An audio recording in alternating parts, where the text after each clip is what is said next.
那麼小的麥克風有3顆物理收音單元的麥克風陣列，哇，這真的超厲害！我後面會解釋，但你們應該都是被它的 logo 吸引進來的吧？自定義的 logo， 哇，終於有廠商願意放棄廣告版位了嗎？不管他在打什麼壞主意，我都想說啊。Insta360 ，Good job！ 把選擇還給消費者，我絕對是大大的 respect 啊！但我也知道專業用戶的顧慮啊。冰島這個麥克風這麼大一個，那麼大，它可以給你的都給你了，好不好？它可以裝 3.5mm 的領夾麥克風，雖然我現在還買不到啊，但我已經有看到 USB-C 轉 3.5mm 的線了。NI 熱靴做也是，絕對會有，要用就再等等。它唯一做錯的就是太晚出了啊。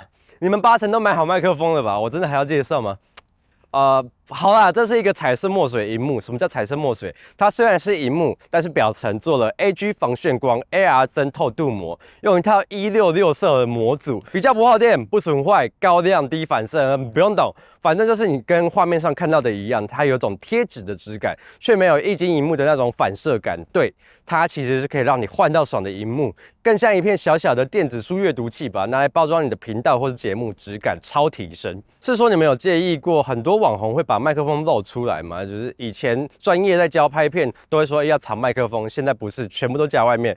一開始我以為是攝影師腦袋破洞啊，不是，我以為是他們不專業啊。後來發現呢，就真的很不專業。哪一梯的麥克風朝下啊，夾在眼鏡上啊，夾在高領脖子這裡，麥克風指向性沒學過。歡迎收看《冰冰冰島來了》，我是詹冰。認真講，我後來才知道，很多一線的創作者會故意露出麥克風，原因是他們想要刻意讓觀眾出戲，不要對虛構的劇情太認真、太計較。我蠻能認同的啊，但我其實也是覺得他們是嫌藏麥克風很麻煩。好，反正現在你是可以自己置入自己的 logo 了哦。這個設計真的超級聰明，它類似於點陣圖，你不要太期待它可以像螢幕一樣精緻，但你可以放色彩跟線條單純的 logo 啊，客戶的 logo 啊，你的臉。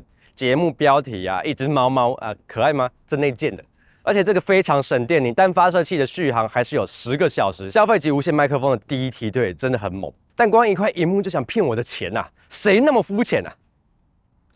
多少？優點先帶，我怕你等一下懶得聽啊。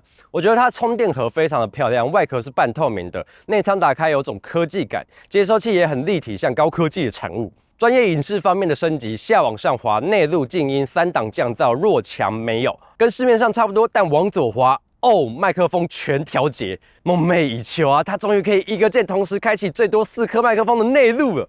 你各位32bit 音檔終於可以跟影片一樣長了啊。攝影師，開出你的收音師吧！接收器的特色功能，聲道支援 NI 熱靴的4聲道，還有同步相機開關機、自動開關機。發射器特色功能，聲音指向可以設定發射器本體的音場，有32bit 浮點，音色調整沒有 EQ， 只有預設3檔常用的常規、飽滿、明亮。內錄立體聲，自動內錄、循環內錄。震動開關、指示燈開關、自動關機。連接模式有4發1收或2發4收。時間碼功能完整，包括29.97格的 drop frame， 還有30格的 drop frame。講一下你本來不感興趣，卻可能是最強的升級點：3麥克風陣列。目前市場上麥克風因為有成本的考量，幾乎只有一個收音單元，不管聲音怎麼來，就是只從上面一個孔進來啊，進來之後通通丟給晶片算。所以對聲音比較敏感的朋友就會說，這個聽起來有一個夾感，有一個電子感。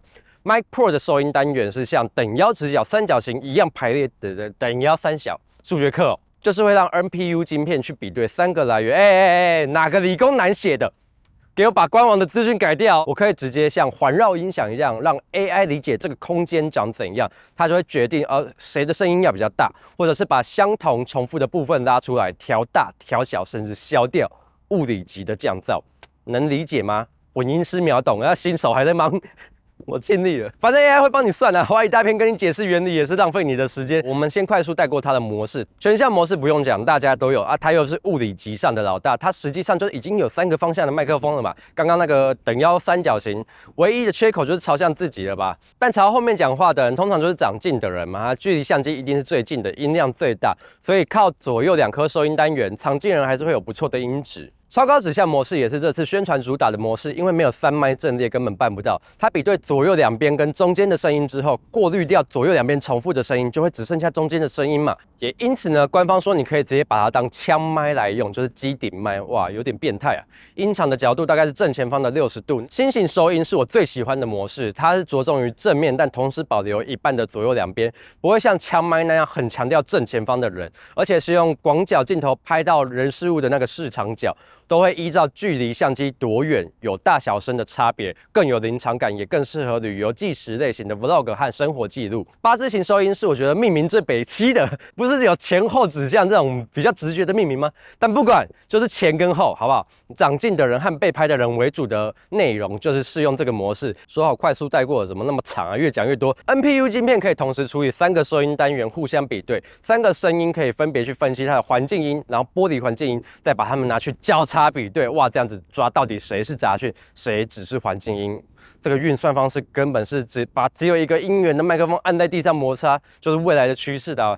但說不定呢，說不定你覺得你也聽不出來，對吧？所以給大家看一個非常厲害的東西，我現在完全沒有開任何的降噪。那依照收音的指向性呢，光是更改方向性，你的收音品質就會差很多。我現在是全向性，也就是一般的麥克風都會是这個方向。现在是心形指向，你有感覺到差別嗎？光是利用3麥陣列把方向性定下來，就可以明顯感覺到我的人聲會變得更清楚。我們再換回去，現在是全指向搭配沒有開降噪的聲音，你可以聽一下這個環境的嘈雜程度和你剛剛預想的有沒有什麼差別？就是車子會一直從後面經過這樣子。現在是心形指向搭配強檔降噪，你覺得過濾的效果怎麼樣？我的人聲有更清楚嗎？那底噪有更乾淨嗎？那些機車的聲音有完全的被消除掉嗎？我是覺得蠻 amazing， 就是很驚豔。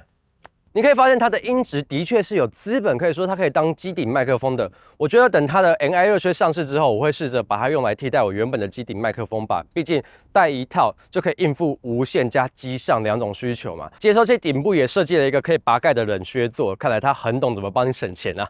設計師跟我一樣是客家人吧？我個人是給很高的評價，但也不可能因為音質好啊、logo 設計好，我就說其他東西沒差。也幸好它並沒有因為這些升級做出犧牲。快充能力，充電5分鐘可以增加1.5個小時的續航。單發射器10小時，接收器11小時，整個充電盒大概30個小時總續航。接收器同步關機，專業影像用戶需要的外接 NI 熱靴，3.5mm 領夾麥克風，32bit 浮點內錄，32GB 內置儲存，改成單聲道24bit 可以錄到60個小時，超久。時間碼最多4發1收或2發4收，小團隊躺着用，大團隊搭配時間碼也可以用。支援藍牙直連手機 Insta360 相機，發射器大概19.7克，算小眾，體積也略大，但你可以選擇用 3.5mm 領夾麥克風，400公尺傳輸距離，第一梯隊遠了啦。自動防爆音，動態增益，應有盡有。以上就是這次評測，你們有覺得音質有符合你們的期待嗎？我算是很喜歡啊，但真的是相見恨晚啊！我已經買好多麥克風了，對於已經買好麥克風的人，要不要多花錢買到 Mac Pro， 又感覺有點尷尬啊。說想換當然是想換的吧，可是花這個錢那也是錢啊，對不對？哎呀，錢也很重要啊，不然把舊的麥克風2手賣掉，然後買這個，我是不是忘記說缺點了？好啦，我講一下，這部影片太長了吧？每次講麥克風流量又不好。先說都是無傷大雅的啦，你們看笑話就好。首先那個收納包是真的有點大啊，空間不夠可能是我的缺點啊，但太大了吧。然後充電倉也超大個，可能是因為發射器比較大吧。可是都這麼大了，居然沒辦法把兔毛裝進去。兔毛很好裝啦，夾是卡扣啊，輕輕一按就好。但拍完要拆就是要拆。夾子的收納槽不是很緊，我自己很少用夾子，所以會貼一小段細膠帶。或是可以夾在收納包的隔層布上面，然後夾子不好用，太短了，夾子會垂。你不用夾子，可以把夾子拆下來，這個設計加分。但夾子不是很好拆，要多拆2次才會理解它的結構。但可以拆還是很加分。我以前就很常希望那些麥克風夾子消失啊。磁鐵很薄這件事情也超級棒，終於有輕薄的磁鐵了。但有些人應該會害怕這樣磁鐵會更容易掉吧？使用上最好還是小心的拆拔。我磁鐵基本上是常駐在發射器的。最後是3.5mm的音源線，收不進充電倉。哇！你們這些廠商是存心聯合起來啊！算了，抱怨一大篇，但完全不妨礙我喜歡它。這依然是我近期讓我最驚喜並且愛上的麥克風。我在收到之前就超級期待的，收到之後就更開心。將來在我頻道的出鏡率應該會大幅提升吧？畢竟誰不喜歡貓貓？我是貓派。希望這次的介紹對你有幫助。有想看的內容也可以留言給我，有問題也可以留言給我，我會盡量回。就這樣，我們下次再見嘍，拜拜。